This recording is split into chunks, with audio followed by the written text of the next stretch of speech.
Përshëndetje, ishte erdhë në konferencë të radhës për shtypjen Partizan në prag të sfidës së javës 14 të Ambicionit Superior ku skuadra e Kuqit do përballet me Hyrisit ditën e nesme në orën 16:30. Si gjithmonë me mua këtu kemi trajnerin Artur Vernaj, i cili është gatshëm për përgjigjet të pyetjes testare. Nesër do luani kundër Bylisit, por si duket gjendja e ekipit për sa i përket dëmtimeve, rikuperimeve, gjendjes skuadrës si në aspektin fizik, po ashtu dhe psikologjik. Përshëndetje. Nesër kemi një ndeshje shumë të rëndësishme, luajmë kundër Bylisit në fushën tonë. Ekipi është mirë, ndihet shumë mirë si fizikisht si emocionalisht, vim bazë disa rezultateve të mira, themi të mira, ndoshta edhe meritonin pak më shumë se ai verdikti i fushës, por ekipi duket mirë, ja lëm fushës në pjesën tjetër. Në tabelën e renditjes jeni aty me Bylisin, si e vlerësoni ju si kundërshtar, por sigurisht edhe nga ajo çka ju rezervon tabela e klasifikimit. Atëherë, kemi thënë disa herë që ekipet nuk kanë ndonjë ndryshim të madh në kampionatin shqiptar, janë aty.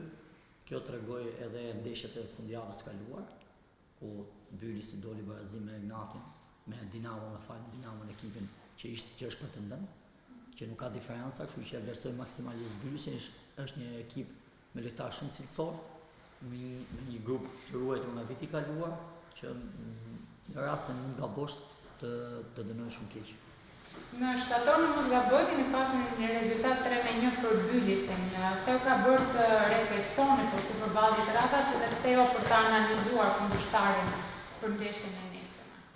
Është vërtet kemi pasur një ndeshje jo të mirë në Ballsh, në ndeshjen e parë, sidomos në minutët 40 minutat e para kemi qenë ne superior, madje 1-0, në fund të pjesës parë kemi çaluar në disa aspekte dhe sigurisht që kemi analizuar shumë në detaje ndeshjen e kaluar, por edhe ndeshjet e tjera të Bylisit.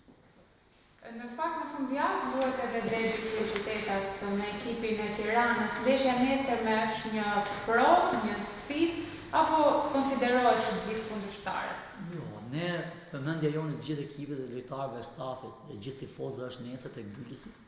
Kemi ndeshjen e radhës, një ndeshje që do vlej shumë për ne.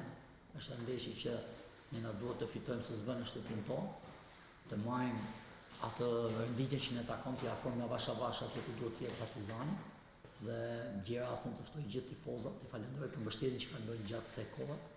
Ne do japim maksimumin nesër dhe ne gjithë vëmendja zhvillojmë nesër. Në fakt është një kalendar i ngjeshur tani, 2 ndeshje brenda një jave, i bën mirë skuadrës, ka kapacitetin e duhur fizik për ta përballuar këtë ngarkesë, apo mendon që të mban të ngrenuar dhe pse jo për dër maksimum? Atëherë, nga ana fizike, duke qenë se ne kemi pas shumë dëmtime, normale mund të kemi ndonjë lodhë ndonjë lojtari, por nga ana tjetër, duke parë që janë ndeshjet shumë afër, atëherë mundon të marr maksimumin e mundshëm dhe analiza kaloi në një stad tjetër. Sigurisht që do ishte mirë të kishte një afrim nga dëmtimet, por pak e vështirë. Çfarë kënaq nesër personin? Vetëm fitore. Sigurisht se çdo ndeshje tjetër vetëm fitore na kënaq, asnjë rezultat tjetër. Sukses. Faleminderit.